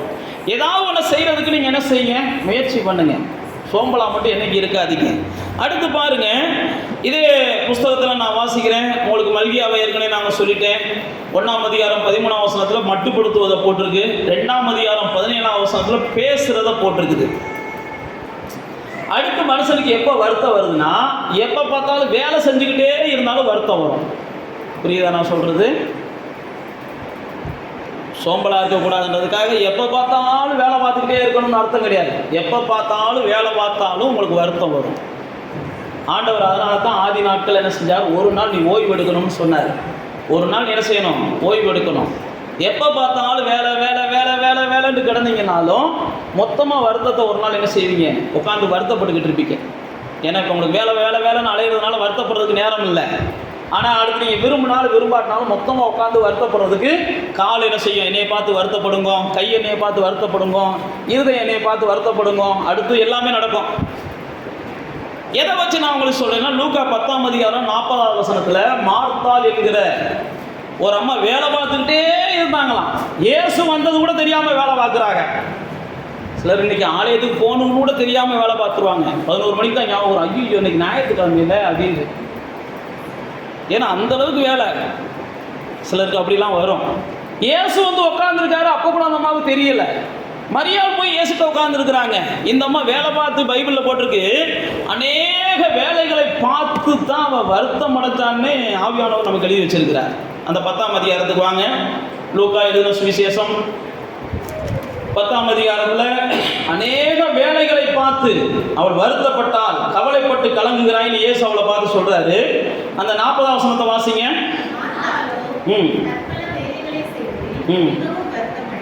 பாருங்க, பற்பல வேலைகளை செஞ்சாலும் வருத்தம் வரும். சோம்பலாக இருந்தாலும் வருத்தம் வரும், வேலை பார்த்தாலும் வருத்தம் வரும். அப்போ என்ன செய்யணும், கொஞ்சம் ஞானத்தை பயன்படுத்தணும். எப்போ வேலை பார்க்கணுமோ அப்போ வேலை பார்க்கணும், எப்போ கொஞ்சம் நேரம் ரெஸ்ட் எடுக்கணுமோ அப்போ ரெஸ்ட் எடுக்கணும். அதனால் ஆவியானவர் நமக்கு எல்லாத்தையுமே தெளிவாக தான் எழுதி வச்சிருக்கிறார். இந்த அம்மா பற்பல வேலை, அந்த வேலை பார்க்கறதுனால அவர் ஆண்டவரே மறந்துட்டாங்க. நான் மறுபடியும் சொல்லுகிறேன், வேலை வேலை வேலை வேலைன்ற ஆண்டவரை நீங்கள் மறுக்கிறதுனால நான் ஏற்கனவே சொன்னதுதான், ஆண்டவரிடத்துல நீங்கள் வந்தால் தான் உங்களுக்கு வருத்தமே மாறுது. நீங்கள் ஆண்டவரை மறந்தீங்கன்னா உங்களுக்கு வருத்தம் புதுசாக உருவாக ஆரம்பிக்கும், புதுசாக உருவாக ஆரம்பிக்கும். நீங்கள் எங்கெங்கிறதெல்லாம் வருத்தம் வராதுன்னு நீங்கள் நான் சொன்ன பாருங்க. அந்த ரெகோபயாம் அவனுக்கு பார்த்தீங்கன்னா எதிரிகள் எல்லா இடங்கள்லையும் உருவாவாங்க. சாலமோன் கடைசி நாட்களில் எதிரிகள் எல்லா இடங்கள்லையும் உருவாவாங்க. ஏன் உருவாவாங்க? அவங்க தேவனை மறந்ததுனால உருவானாங்க. அப்போ நீங்கள் பல வேலைகளை பார்க்குறேன்னு சொல்லிட்டு தேவனை மறந்துட்டீங்கனாலே உங்களுக்கு வருத்தம் கண்டிப்பாக மாறாது. ஆனால் ஆண்டவருடைய வார்த்தை என்னன்னா, நீங்கள் வருத்தம் இல்லாமல் வாழணும். இந்த பூமியில் வருத்தப்படுறவங்கன்னா நீங்கள் என்கிட்ட வாங்க, நான் இளைப்பாறுதலை தர்றேன். அப்போ வருத்தம் இல்லாமல் வாழணும் அப்படின்னா முதல்ல பாவத்தை என்ன செய்யணும்? கொஞ்சம் தூரமாக்கணும். ரெண்டாவது, அந்நிய தெய்வங்களுடைய செயல்பாடுகள் அல்லது வழிமுறைகளை நம்ம தூரப்படுத்தணும். அடுத்து நான் உங்களுக்கு சொன்னபடி கொஞ்சம் சோம்பலை கொஞ்சம் மாற்றி வைக்கணும். அநியாயங்களுக்கு துணை போகாதீங்க. அடுத்து நம்ம சொன்ன மாதிரி எப்போ பார்த்தாலும் வேலை பார்க்குறேனே வேலை பார்த்துக்கிட்டு இருக்காதீங்க. எப்போ பார்த்தாலும் வேலை பார்த்துக்கிட்டே இருந்தாலும் உங்களுக்கு வருத்தம் வரும். அடுத்து நான் உங்களுக்கு சொல்கிறேன், மாம்ச யோசனையின்படி எந்த முடிவையும் எடுக்காதீங்க. மாம்ச யோசனை சில நேரத்தில் நம்மளை அந்த மாதிரி முடிவு எடுக்க வைக்கும். நீங்கள் 1 சாமுவேலின் புஸ்தகம் 14ஆம் அதிகாரத்துக்கு வந்தீங்கன்னா அங்கே சவுலுக்கு ஒரு பெரிய யுத்தம் வருகிறது. சவுல் அந்த யுத்தத்தில் ஜனங்களை எல்லாம் கூட்டு போய் யுத்தம் பண்ண நினைக்கிற நேரத்தில் சவுல் ஜனங்களை பார்த்து சொல்கிறாரு, யாரும் சாப்பிடாம யுத்தத்துக்கு வாங்கடான்றாரு. புரியுதா நான் சொல்கிறது? அப்படின்னா என்னென்னா உபவாசத்தோடு யுத்தத்துக்கு வாங்கடான்றாரு. சில நேரத்தில் நம்முடைய வருத்தத்துக்கு காரணமும் நம்முடைய உபவாசமாகவும் இருக்குது. ஏன் உபவாசம் இருக்கிறோம், எதுக்கு உபவாசம் இருக்கிறோம்னே தெரியாது. நான் மறுபடியும் சொல்லுகிறேன், கோபப்பட்டுக்கிட்டு கஞ்சி குடிக்காமலாம் யாரும் இருக்காதீங்க. அதுவே உங்களுடைய பின்னாடி வருத்தப்பட வேண்டியிருக்கும். சாப்பாடெல்லாம் யாரும் என்ன செய்யாதீங்க. கோபத்தில் யாராவது நுப்பாட்டுற ஆளாக இருந்தால் இப்பயே மாற்றிக்கோங்க. கோபத்தில் சாப்பாடை மட்டும் என்ன செய்யாதீங்க, நுப்பாட்டாதீங்க. பின்னாடி வருத்தப்பட போகிறது நீங்கள் தான். உங்களை கோபப்படுத்தினவங்க வருத்தப்பட போகிறது இல்லை. இங்கே பாருங்க, சவுல் அழகா சொல்கிறான், யாரும் சாப்பிடாதீங்கன்றான். ஆனால் அங்கே ஒரு யுத்தம் வருது. அந்த யுத்தத்தில் போனால் யாரும் சாப்பிடாதனால யாராலும் யுத்தம் பண்ண முடியலை. உடனே சவுளுடைய மகன் யோனத்தான் என்ன செய்யறான், கொஞ்சோண்டு தேனை எடுத்து சாப்பிட்டுட்டு போய் யுத்தம் பண்ணி ஜெயிச்சிடுறான். ஜெயிச்ச உடனே ஏன் அப்படின்ற கேள்வி யோனத்தான்கிட்ட வருது. அப்போ தான் யோனத்தான் சவுல் சொல்கிறான், இந்த மாதிரி யோனத்தான் சாப்பிட்டுட்டான் அப்படின்ற மாதிரி அவங்க மேலே ஒரு குற்றச்சாட்டு வருது. ஏன்டா சாப்பிட்டா இவனை கொல்லுங்கடான்றியான். அப்போ தான் யோனத்தான் சொல்கிறான், நான் சாப்பிட்டதுனால தான் ஒரே ஆளாக இவ்வளோ பெரிய காரியத்தை செய்ய முடிச்சு. சாப்பிடாம நானும் உங்களோட இருந்திருந்தேன்னா இன்னைக்கு எல்லோரும் நம்ம செத்து போயிருப்போம். இவன் மூலமாக இவ்வளோ பெரிய ரட்சிப்பு வந்ததுக்கு காரணம் என்னென்னா, என்ன செஞ்சான், சாப்பிட்டான்னு அர்த்தம். இப்போ நான் ஏன் சொல்கிறேன் அப்படின்னா, சரியான டயத்துக்கு நீங்கள் சாப்பிடணும். உபவாசம் எதுக்கு இருக்கணுமோ அதுக்கு இருக்கணும். அதை விட்டு போட்டு நீங்கள் என்ன செஞ்சிடக்கூடாது, கோவப்பட்டுக்கிட்டு எப்போ பார்த்தாலும் சாப்பாடை நீங்கள் புறக்கணிக்கக்கூடாது. அது உங்களுக்கு பின்னாடி ஒரு வருத்தத்தை கொடுக்கும், உங்களுக்கு ஒரு தோல்வியை கொடுக்கும். நீங்கள் போக வேண்டிய அடைய வேண்டிய உயரத்தை அடைவதற்கு அது தடையாக இருக்கும். மாம்ச பிரகாரம் நீங்கள் எதையும் மாற்றணும்னு நினைக்காதீங்க, மாற்ற முடியாது. ஒரே வார்த்தையில் சொல்கிறேன், யாரும் யாரையும் எந்த சூழ்நிலையும் மாற்ற முடியாது. நானும் நீங்களும் யாரையும் மாற்றுறதுக்கெல்லாம் முயற்சி பண்ணக்கூடாது. தேவன் தான் ஒரு மனுஷனை மாற்ற முடியும். தேவன் தான் ஒரு மனுஷனுக்கு என்ன செய்ய முடியும், புது இருதயத்தை தர முடியும். தேவன் தான் ஒரு மனுஷனுக்கு புதிய சிந்தையை தர முடியும். ஏன்னா இதே சவுளுடைய இருதயத்தை தேவன் மாற்றினார்னு பைபிளில் போட்டிருக்குது. சவுளுடைய இருதயத்தை தேவன் என்ன செஞ்சாரா, மாற்றினார்னே பைபிளில் போட்டிருக்குது. அப்போ நீங்களும் நானும் யாரையும் மாற்ற முடியாது. இவங்களை மாற்றுகிறதுக்காக நான் உபவாசம் இருக்கிறேன்னு, ஏன்னா அந்த உபவாசம் உங்களுக்கு வீணாக போகும். யாரையும் மாற்றுறதுக்காகலாம் நீங்கள் உபவாசம் இருக்காதீங்க. சில நேரத்தில் அப்படிலாம் இருக்கிறோம். நான் மறுபடியும் சொல்லுகிறேன், உங்கள் உடம்புக்கு நீங்களே வருத்தத்தை என்ன செய்யாதீங்க, கொண்டு வராதிங்க. மாம்ச முயற்சி பைபிளில் போட்டிருக்கு, அது பிரயோஜனமற்றதுன்னு போட்டிருக்கு. மாம்சத்தில் எதையுமே நீங்கள் முயற்சி பண்ணாதீங்க. மாம்சத்தில் எதையுமே முடிவெடுக்காதீங்க. பின்னாடி நீங்கள் தான் வருத்தப்படுவீங்க. சரியாக சாப்பிடலை, அதனால் இந்த அவயம் பாதிக்கப்பட்டுருச்சு. சரியாக தூங்கலை, அதனால் இந்த அவயம் பாதிக்கப்பட்டுருச்சு. ஓயாமல் உழைச்சிக்கிட்டே இருந்தோம், அதனால் எலும்பு தேஞ்சு போச்சு. அதனால் இப்படி ஓயாமல் படுத்துக்கிட்டே கிடந்தோம், இங்கிட்டு புண்ணு வந்துருச்சு. இந்த மாதிரி வருத்தங்களையெல்லாம் நீங்கள் என்ன செய்யாதீங்க, சம்பாதிக்காதீங்க. அடுத்து இங்கே வாங்க, வேதத்துக்கு வாங்க. அடுத்து பாருங்க, பைபிளில் போட்டிருக்கு, வருத்தங்கள் வியாதிகளினாலே வருகிறது. வியாதிகள் ஒரு மனுஷனுக்கு வருத்தத்தை கொடுக்குது. மார்க் எழுதின சுவிசேஷம் 5ஆம் அதிகாரம் 26வது வசனம் நம்ம எல்லாருக்குமே தெரியும். அநேக வைத்தியர்களால் வருத்தப்பட்ட ஒரு பெண். வியாதி ஒரு மனுஷனுக்கு வருத்தத்தை கொடுக்குது. ஆனால் அதுக்கு மேலே பைபிளில் போட்டிருக்கு, வைத்தியர்கள் நம்மளை வருத்தப்படுத்துவாங்க. வைத்தியர்கள் நல்லவங்க தான், ஆனால் உங்களுக்கு அவேர்னஸ் கொடுக்குறோம்னு சொல்லிட்டு, உங்களுக்கு எச்சரிக்கை கொடுக்குறோம், உங்களை கொஞ்சம் சுதாரிப்பாக கொண்டு வரோன்றதுக்காக என்ன செஞ்சுருவாங்கன்னா, சில விஷயங்களை சொல்லி உங்களுடைய வாழ்க்கையில் நிறையா பயத்தை கொண்டு போய் சேர்த்து வச்சுருவாங்க. அதனால தான் வேதம் சொல்லுகிறது, அநேக வைத்தியர்களால் வருத்தப்பட்ட அந்த பெண்மணி. அப்போ வியாதி ஒரு மனுஷனுக்கு பெரிய வருத்தத்தை கொண்டு வரும். ஆனால் வியாதியிலிருந்து நீங்கணும் அப்படின்னா பைபிளில் போட்டிருக்கு, அவர் நம்முடைய நோய்களை சுமந்து கொண்டார். அவர் நம்முடைய நோய்களை சுமந்து கொண்டார். வியாதி மாறுமா? எந்த ஒரு வியாதியாக இருந்தாலும் முதல்ல நமக்கு புரியணும், அது இயேசுவால் என்ன செய்ய முடியும்? சுகமாக்க முடியும். மருத்துவர்களால் முடியுமானா அதுக்கு நான் பதில் சொல்ல முடியாது. மருந்துகளால் முடியுமானா அதுக்கு நான் பதில் சொல்ல முடியாது. ஆனால் வேதம் நமக்கு சொல்லுகிறது, இயேசுவால் கூடாத ஒரு வியாதியும் சுகமாக்க முடியாத வியாதி இல்லவே இல்லை. வேத புஸ்தகத்தில் பார்த்தீங்கன்னா, ஒரு குருடன் இயேசுவை நோக்கி கூப்பிடுறான், இயேசுவே எனக்கு இறங்கும். அப்போ இயேசு அவனை பார்த்து சொல்கிறாரு, இதை செய்ய என்கிட்ட வல்லமை இருக்குன்னு நீ விசுவாசிக்கிறையா அப்படின்னு கேட்பார். அப்போ அவன் சொல்லுவான், ஆம் விசுவாசிக்கிறேன். அப்போ தான் ஆண்டவர் சொல்லுவோம், விசுவாசத்தின்படி என்ன செய்யட்டும், உனக்கு சுகம் உண்டாகட்டும். இப்போ நம்மகிட்ட இருக்கிற வியாதி மாறணும் அப்படின்னா நாம் உடனே என்ன செய்யணும்? இயேசு மாற்றுவான்ற நம்பிக்கைக்குள்ள வரணும். அதை விட்டு போட்டு அந்த ஊழியக்காரர் வியாதியில் செத்தாரு, இந்த பரிசுத்தமான வியாதியில் செத்தாங்க, இவங்க வியாதியில தான் இருக்கிறாங்க, அவங்க டாக்டர் வியாதியில தான் இருக்காங்க, இவங்க டாக்டர் வியாதியில தான் இருக்காங்கன்னு சொல்லி இப்படி நம்ம சாக்கு போக்குகளை சொல்லிக்கிட்டே இருந்தோம்னா, நான் மறுபடியும் சொல்லுகிறேன், இது அவிசுவாசமான வார்த்தை. நம்முடைய வாழ்க்கைக்கு எந்த பிரயோஜனமும் இருக்காது. யாருக்கும் இயேசு செஞ்சாரா செய்யலையா அது எனக்கு தேவையில்லை. இயேசு எனக்கு செய்வார்னு நான் நம்புகிறேன், ஏன் வியாதியை மாற்றுவார்னு நான் நம்புகிறேன். நாம் எப்பயுமே என்ன செஞ்சிடறோம், எனக்கு வந்திருக்கிற நோய் அவங்களுக்கு வந்துருந்துச்சு, அவங்களுக்கு சாகிறது வரைக்கும் இருந்துச்சு, எனக்கு வந்திருக்கிற நோய் இவங்களுக்கு வந்துச்சு, இவங்களுக்கு சாகிறது வரைக்கும் இருந்துச்சு, அப்படின்னால எனக்கு வந்திருக்கிற நோய் எனக்கு சாகிறது வரைக்கும் இருக்கும்னு நாம நம்பிடுறோம். அப்படிலாம் நம்ம நம்பக்கூடாது. நான் ஆண்டவருடைய பிள்ளை, என்னை வருத்தப்படுத்துகிற எந்த ஒரு விஷயத்தையும் ஆண்டவர் அனுமதிக்கிறது இல்லை. ஆண்டவரே என்னை ரொம்ப வருத்தப்படுத்துகிறது, இந்த வேதனைப்படுத்துகிறது, இந்த வியாதியிலிருந்து எனக்கு ஒரு விடுதலை வேணும்னு நீங்கள் நின்னீங்கன்னா நிச்சயமாக ஆண்டவர் என்ன செய்கிறார், அந்த வியாதியினுடைய வேர் முதற்கொண்டு பட்டு போகும்படி அவர் அனுக்கிரகம் பாராட்டுகிறார். அப்போ தேவ பிள்ளைகளாலேயே நாம் அடுத்து நம்முடைய வாழ்க்கையில் வருத்தம் எப்போ வருகிறது அப்படின்னா, அந்த வியாதிகளை குறித்து நாம் கலங்குகிறோம். இன்னைக்கு பார்த்தீங்கன்னா வியாதி இல்லாத மனுஷனே இல்லைன்ற மாதிரி ஆயிடுது. மாதத்துக்கு ஒரு முறை ஏதாவது ஒரு மாத்திரையை சாப்பிடணும், மாதத்துக்கு ஒரு முறை ஏதாவது ஒரு கஷாயத்தை குடிக்கணும்னு இன்னைக்கு மனுஷன் பழகிட்டேன். இல்லைன்னா மனுஷனுடைய வாழ்க்கையில் நிம்மதி இல்லாமல் போயிடுது. நான் மறுபடியும் சொல்லுகிறேன், அதெல்லாம் தப்பு கிடையாது. ஆனால் அதுதான் நமக்கு நிரந்தரம், நம்ம நம்புறது தான் தப்பு. ஆண்டவரே இந்த மாதிரி சூழ்நிலையிலிருந்து எந்த ஒரு வியாதி இல்லாத வாழ விரும்புகிறேன்னு நீங்கள் சொல்லி பாருங்கள், நிச்சயமாக ஒரு வியாதி இல்லாத ஒரு வாழ்க்கையை ஆண்டவர் உங்களுக்கு தருவார். நான் மறுபடியும் உங்களுக்கு சொல்கிற வார்த்தை, நீங்கள் ஆண்டவருடைய பிள்ளைகளாக இருக்கிறபடினால நீங்கள் எல்லா வருத்தத்தையும் மறக்க பண்ணுவதற்கு ஆண்டவர் நிறையா திட்டங்கள் வச்சுருக்கிறார். வருத்தங்கள் வருவதற்கு பல வழிகள் இருக்குது. நான் சொன்ன மாதிரி இதெல்லாம் வருத்தங்கள் வருகிறது பல வழிகள். ஆனால் நீங்கள் வருத்தத்தை எல்லாம் மறந்து வாழணுன்றது தான் ஆண்டவருடைய திட்டம். இது வரைக்கும் நீங்கள் வருத்தப்பட்டுக்கிட்டே இருந்திருக்கலாம். நீங்கள் யோசேப்பை குறித்து 41ஆம் அதிகாரம் ஆதியாகமத்தின் புஸ்தகம் 51ஆம் வசனத்தை வாட்சி பார்த்தீங்கன்னா, யோசேப்பு ஆதியாகமம் புஸ்தகம் 41ஆம் அதிகாரம் 51ஆம் வசனத்தில் என்ன சொல்கிறாருன்னு வாசிங்க. 41ஆம் அதிகாரம் 51ஆவது வசனம்.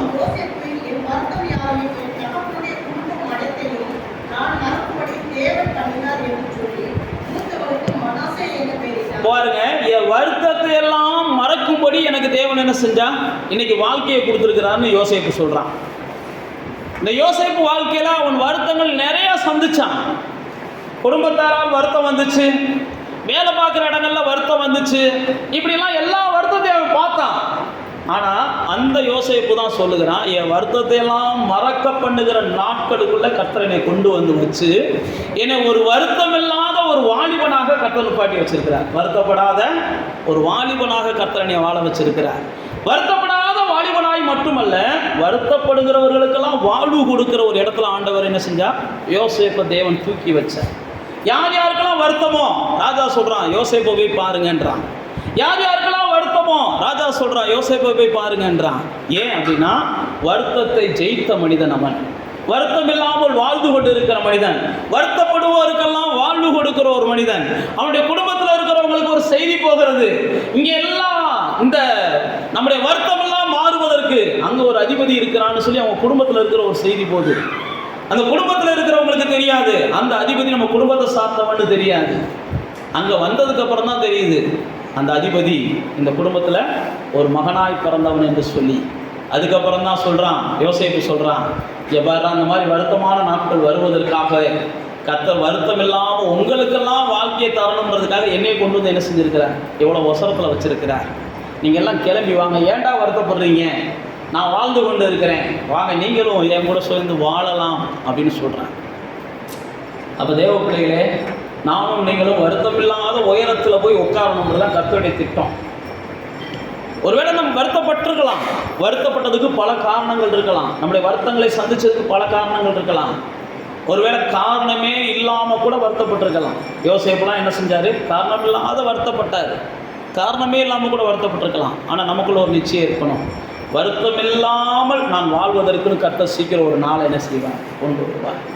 யோசேப்புக்கு கொண்டு வந்தார், அவன் வருத்தம் இல்லாமல் வாழ்வதற்கான ஒரு நாளை கொண்டு வந்தார். அதனால தான் மோசே தன்னுடைய 90வது சங்கீதத்தில் சொல்கிறான், வாழ்நாளெல்லாம் நான் மகிழ்ந்து கழிகூறணும், உங்களுடைய கிருபை எனக்கு கட்டளையிடுங்கன்றான்.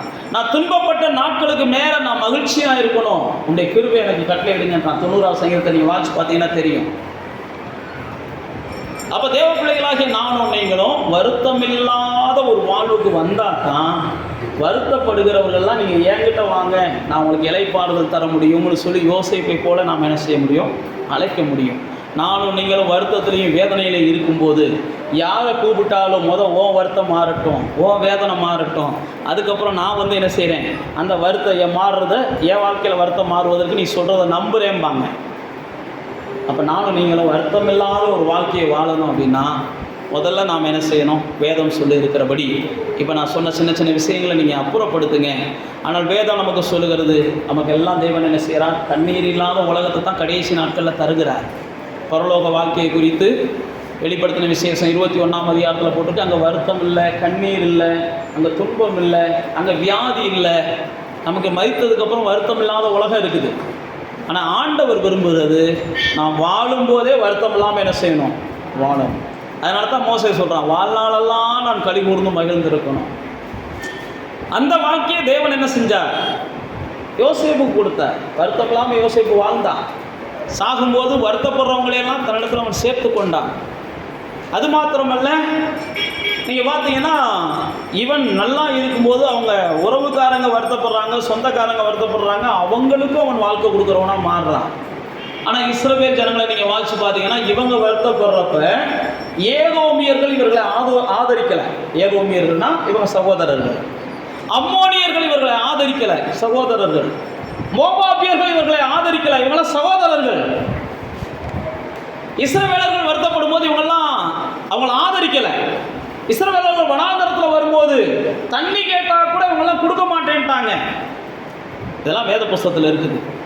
உடனே ஆண்டவர் என்ன செய்கிறாரு, அவங்களாம் சகோதரர்கள், உன்னை எவ்வளோ வருத்தப்படுத்தினாலும் நீ அவங்கள வருத்தப்படுத்தாதன்ற. புரியுதா? சகோதரர்கள் நம்மளை எவ்வளோ வேணாலும் வருத்தப்படுத்தலாமா?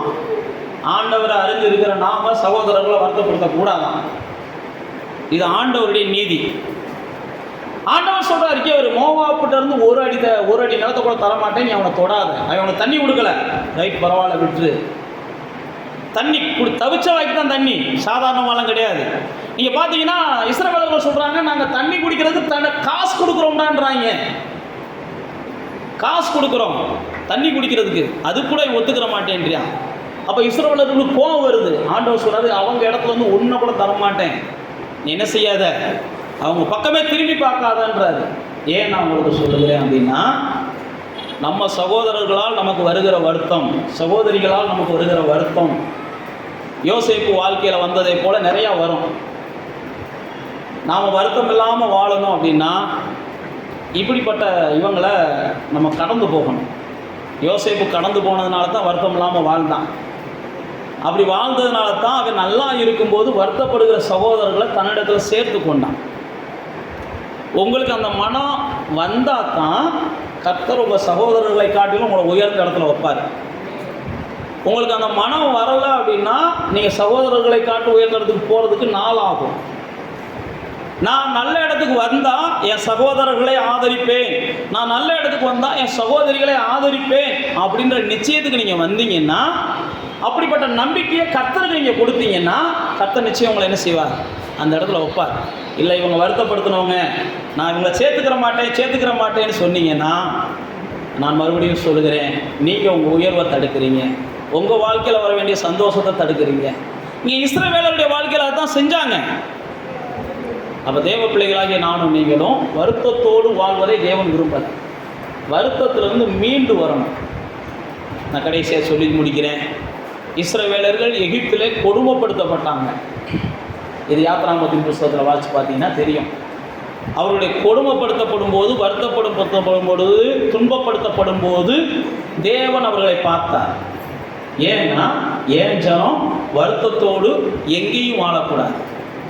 அவர் தேவனை சேவிக்கிற ஒரே ஜனம் இஸ்ரவேலர்கள். அன்னைக்கு தேவனை சேவிக்கிற அல்லது தேவனை அறிந்திருந்த ஒரே ஜனம் இஸ்ரவேலர்கள். இன்னைக்கு நம்மள மாதிரியெல்லாம் கிடையாது. இயேசு வந்ததுக்கு அப்புறம் தான் நம்மெல்லாம் தேவனை சேவிக்க ஆரம்பிச்சிருக்கிறோம். இயேசு வராதுக்கு முன்னாடி நாமெல்லாம் என்ன செஞ்சோம்? தேவனுக்கு அந்நியனாக இருந்தோம். இயேசு வந்ததுனால தான் உலகம் முழுவதும் இன்னைக்கு என்ன செய்யுது? மெய்யான தேவனை சேவிக்குது. இயேசு வருவதற்கு முன்பாக இஸ்ரவேலர்கள் மட்டும்தான் மெய்யான தேவனை என்ன செஞ்சாங்க? சேவிச்சு கொண்டு இருந்தாங்க. இதுதான் சத்தியம். இயேசு வந்ததுக்கு அப்புறம் தான் இன்றைக்கி நானும் நீங்களும் என்ன செய்கிறோம்? மெய்யான தேவனை அப்பான்னு கூப்பிடக்கூடிய உரிமையை பெற்றிருக்கிறோம். இப்போ இந்த மெய்யான தேவனை சேவித்த அந்த ஜனங்கள் வருத்தத்தையும் வேதனையையும் விக்கிரகத்தை வழிபட்டு கொண்டு இருக்கிற ஜனங்களாலே அனுபவித்து கொண்டு இருக்கிறார்கள். அப்போ தான் தேவன் என்ன செஞ்சார்? கண்ணோக்கி பார்க்குறார். ஆபிரகாமுடைய பிள்ளை, ஈசாக்கோட பிள்ளை, யாக்கோபோட பிள்ளை, இவங்கெல்லாம் என்னுடைய சந்ததி, இவங்களுக்கெல்லாம் நான் உடன்படிக்கை கொடுத்துருந்தேன். உன் பிள்ளைகள்லாம் நான் நல்லா பார்த்துக்கிறோண்டான்னு சொல்லி அவங்கெல்லாம் செத்து போயிட்டாங்க. இன்றைக்கி அவங்க பிள்ளைகள்லாம் கஷ்டப்படுறாங்க. இவங்களை எப்படியாவது நான் காப்பாற்றணும். ஏன்னா ஏன் பிள்ளை பாருங்கள், நம்முடைய முன்னோர்கள் செத்து போனாலும், நாம் ஆராதிக்கிற தேவன் பல தலைமுறைகள் ஆனாலும் நம்முடைய பிள்ளைகளை என்ன செய்கிறார்? அவர் நினைக்கிறார். நாமே செத்து போனாலும், நம்முடைய முன்னோர்கள் செத்து போனாலும், நாமே செத்து போனாலும், ஒரு 10 சந்ததிகள் கழித்து நம்முடைய பிள்ளைகள் கஷ்டப்படுறாங்கன்னா அன்னைக்கு அவர் நம்ம பேரை நினைப்பார். என் பிள்ளை இந்த சந்ததியில் ஒரு பிள்ளை என்ன செஞ்சு சேவிச்சிச்சு, இன்னைக்கு அந்த சந்ததியில் ஒரு ஆள் என்ன செய்கிறான்? கஷ்டப்படுறான் அப்படின்னு சொல்லி எகிப்தியருடைய கைகளுக்கு நீங்களாக்கும்படிக்கு ஆண்டவர் விடுதலையாக்கி கொண்டு வந்தாராம். அதனால தான் 18ஆம் அதிகாரத்தில் மோசே தன்னுடைய மாமனாருக்கு எல்லாத்தையும் விளக்கமாக சொல்கிறான். விளக்கமாக சொன்ன உடனே தான் அவங்க மாமனார் சொல்கிறான், உங்கள் தேவன் உண்மைக்கே பெரிய தேவனப்பா அப்படின்றான். நீங்கள் வருத்தத்திலேருந்து மீண்டு வந்தால் தான் உங்கள் உறவுக்காரங்கிட்ட சொல்ல முடியும், என்னுடைய வருத்தத்தை எல்லாம் தேவன் மாற்றினார். அப்போ தான் உங்கள் உறவுக்காரங்க உண்மைக்கே உங்கள் தேவன் தான் உண்மையான தேவன்னு அவங்க வாயால் சொல்லுவாங்க. அதனால் நீங்கள் வருத்தத்திலேருந்து மீண்டு வரணும்னு தேவன் என்ன செய்கிறார்? வழிகளை உருவாக்குகிறார். சும்மாலாம் இல்லை. இஸ்ரவேலருடைய வருத்தத்தை அவங்க மீண்டு வரணுன்றதுக்காக மோசையை போய் சந்திக்கிறார். வருத்தத்திலிருந்து அவங்க மீண்டு வரணுன்றதுக்காக அந்த பார்வோன் ராஜாவை போய் கண்டிக்கிறார். வருத்தத்திலிருந்து மீண்டு வரணுன்றதுக்காக இவங்களை வருத்தப்படுத்தின எல்லா மக்களுக்கும் வருத்தத்தை கொடுக்குறார். ஏன் ஜனம் வருத்தத்திலிருந்து மீறணும்? என் ஜனத்தை வருத்தப்படுத்துறியா அப்படின்னு சொல்லி எகிப்தின் ஜனங்களை எல்லாம் வருத்தப்படுத்துறார். எகிப்தின் ஜனங்களை எல்லாம் பாதிக்கிறார். நான் மறுபடியும் சொல்லுகிறேன், உங்களை வருத்தம் இல்லாத வாழ்க்கைக்கு நேராக தான் ஆண்டவர் வழி நடத்த விரும்புகிறார். நீங்கள் என்ன செய்யணும்? அந்த ஆண்டவரை நோக்கி பாருங்கள். வருகிற நாட்களில் வருத்தம் இல்லாமல் வாழ தேவன் உதவி செய்வார். அந்த யோசேப்புக்கு தேவன் வருத்தம் இல்லாத வாழ்க்கையை கொடுத்தார், நிச்சயமாக உங்களுக்கும் கொடுப்பார். அப்படி கண்களை மூடி நம்ம தேவனை நோக்கி பார்த்துட்டு இந்த வருத்தம் இல்லாத வாழ்வை நாம் பெற்றுக்கொள்வதற்கு நான் ஏற்கனவே சொன்னபடி ஏதாவது ஒரு பாவம் இருந்துச்சுன்னா, ஏதோ விட முடியாத பாவங்கள், ஏன்னா பாவத்தினால தான் வருத்தம் வந்துச்சுன்னு வேதம் நமக்கு சொல்லுது. அதனால தான் தாவீது சொல்கிறான், ஆண்டவரே இந்த துன்பத்தையும் வருத்தத்தையும் மாற்றும்படி என் பாவத்தை மன்னிங்கப்பான்றான். ரெண்டாவது நான் உங்களுக்கு சொன்னேன், அந்நிய தெய்வங்களுடைய நடைமுறைகள் நமக்கு வேண்டாம், அந்நிய ஜனங்களுடைய நடைமுறைகள் நமக்கு வேண்டாம், அந்நிய போதனைகள் நமக்கு வேண்டாம். இதெல்லாம் நமக்கு வருத்தத்தை தான் கொண்டு வரும், அது நமக்கு நல்லதை கொண்டு வராது. ஒருவேளை அவங்களுக்கு அது நல்லதை கொண்டு வந்திருக்கலாம், அவங்க வடக்கை பார்த்து வாசல் வச்சு அவங்க வாழ்ந்துருக்கலாம், அதை நம்ம தப்பு சொல்லலை. ஆனால் எனக்கு வடக்க தேவைப்படுதுன்னா நான் வச்சுக்கிறலாம், எனக்கு தெற்க தேவைப்படுதுன்னா நான் வச்சுக்கிறலாம். ஆனால் வடக்க வச்சா தான் வாழ முடியும்னு சொல்கிறத நான் ஏற்றுக்கிற முடியாது. அதுதான் நான் உங்களுக்கு சொல்ல வரேன். இப்படிப்பட்டதெல்லாம் நீங்கள் என்ன செய்யுங்க? ஒருவேளை அவங்க வாழ்ந்துருக்கலாம், அவங்க 100 காமிக்கலாம், நீ 1000 காமிச்சா கூட, பைபிளில் போட்டிருக்கு, ஒரு தீர்க்கதரிசி எழும்பி பொய்யானதை சொல்லி அவன் உண்மைக்கே நிரூபிச்சா கூட அந்த இடத்துல நீ தவறுகிறையா நிற்கிறையான்னு கர்த்தர் சோதிக்கிறதுக்காக என்ன செய்கிறாராம், காத்திருக்கிறாராம். அப்படியே பைபிளில் போட்டிருக்கு, அந்நிய தெய்வத்தை அப்படியெல்லாம் ஜனங்கள் உங்களை பின்பற்ற வைப்பாங்க, நீங்கள் வழிக்கு போயிடாதீங்கடான்னு போட்டிருக்குது. அதனால தான் உங்களுக்கு சொல்கிறேன், உங்கள் வருத்தம் மாறணும்னா உலகத்தான் சொல்லுவான், இதை செய்ய மாறும், அதை செய்ய மாறும், இதுக்கு ஒரு பரிகாரம், அதுக்கு ஒரு பரிகாரம், அதெல்லாம் கிடையாது. நமக்கு இயேசு ஒருவர் தான் பரிகாரி. அந்த நிச்சயத்தோடு நீங்கள் வாழுங்க. நமக்கு எந்த வருத்தமும் மாறுவதற்கு, நமக்கு நல்ல வாழ்க்கை கிடைக்கிறதுக்கு நமக்கு வேறு எதுவுமே கிடையாது. எந்த இதையும் நீங்கள் நம்பாதீங்க. அவன் சொன்னியா, இவன் சொன்னியா, இந்த பேரில் எடுத்து வச்சா நல்லா இருக்கும், அந்த பேரில் எடுத்து வச்சா நல்லா இருக்கும், இதெல்லாம் நம்பாதீங்க. நம்புனீங்கன்னா நீங்கள் நல்லா இருக்க மாட்டீங்க. வேதம் நமக்கு அப்படி தான் சொல்லுகிறது. அடுத்து நான் உங்களுக்கு சொன்ன பாருங்க, சோம்பலாக இருக்காதீங்க, செய்ய வேண்டியதை நேர்த்தியாக செய்யுங்க. எப்போ பார்த்தாலும் செஞ்சுக்கிட்டே இருக்காதீங்க. ரெஸ்ட் எடுக்க வேண்டிய நேரம் கொஞ்சம் ரெஸ்ட் எடுங்க. அடுத்து நான் சொன்னபடி வார்த்தைகளை கொஞ்சம் கவனமாக வச்சு தேவனை மட்டுப்படுத்தி அல்லது தேவனை காயப்படுற மாதிரி பேசாதீங்க. மாம்ச பிரகாரமாக எதையுமே ஒரு முடிவு எடுக்காதீங்க. ஆவியானவருடைய சத்தத்துக்கு செவி கொடுங்க.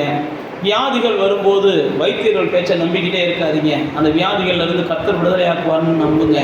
இப்படி பல சூழ்நிலைகளை கர்த்தர்மா நீங்கள் நம்புனீங்கன்னா உங்களுடைய வருத்தங்களை எல்லாம் மறக்க பண்ணி உங்களுக்கு ஒரு வாழ்வை கொடுப்பார். வருத்தம் இல்லாத உலகத்தில் உங்களை நடத்துவார். இதாவே இந்த நாங்கள் தியானித்தபடி இந்த புதிய மாதத்தை நாங்கள் வருத்தம் இல்லாமல் துவங்கணும். இந்த வருத்தத்தை எல்லாம் இந்த மாதத்துக்குள்ளே நாங்கள் எல்லாத்தையும் முடிவுக்கு கொண்டு வரணும். இந்த மாதத்தை முடிக்கும் போது நம்முடைய பிள்ளைகளாகிய நாங்கள் வருத்தப்பட்டு பாரம் சுமக்கிறவங்களுக்கு இளைப்பாறுதல் தருவேன் என்று சொன்ன நம்முடைய வார்த்தையின்படி ஒரு இளைப்பாறுதலையும் சந்தோஷத்தையும் நாங்கள் பார்க்கணும். எங்களை வருத்தப்படுத்துகிற எல்லா காரியத்துக்கும் ஒரு முடிவை நீங்கள் கொடுத்து இந்த பூமியில் நாங்கள் வருத்தம் இல்லாமல் வாழ்வதற்கு என்னென்ன அதிசயம் வேணுமோ அத்தனை அதிசயத்தை நீங்கள் செய்வதற்கு நாங்கள் எங்களையே ஒப்பு கொடுக்குறோம். ஆண்டவர் தாமே எங்கள் வாழ்க்கையில் நாங்கள் வருத்தப்படாமல் வாழ்வதற்கு அன்றைக்கி யோசேப்புக்கு அதிசயத்தை செஞ்சீங்கப்பா. அவனை உயர்த்தி கொண்டே போனீங்க. அதனால தான் அவன் சொல்கிறான், என் வருத்தத்தை எல்லாம் என் தேவன் மறக்க பண்ணினார்னு சொல்லி. அதே போல் நாங்களும் எங்களுக்கு நேர்ந்த துரோகங்கள், எங்களுக்கு நேர்ந்த துன்பங்கள், எங்களுக்கு நேர்ந்த ஏமாற்றங்கள், எங்களுக்கு நேர்ந்த அநியாயங்கள் எல்லாத்தையும் நாங்கள் மறக்கிற அளவுக்கு எங்களை தேவன் தாமே எல்லா வகையிலையும் ஆசீர்வதித்து ஒரு மகிழ்ச்சியோடு வாழ்ந்திருக்கவும், வருத்தப்படுகிறவங்களுக்கெல்லாம் வழிகாட்டவும், வாழ்வு கொடுக்கவும் எங்களை ஆசீர்வதிப்பீராக என்று நாங்கள் ஒப்பு கொடுக்கிறோம். எல்லா துதியும் நாங்கள் உமக்கு செலுத்துகிறோம். இயேசுவின் நாமத்தில் ஜெபிக்கிறோம்.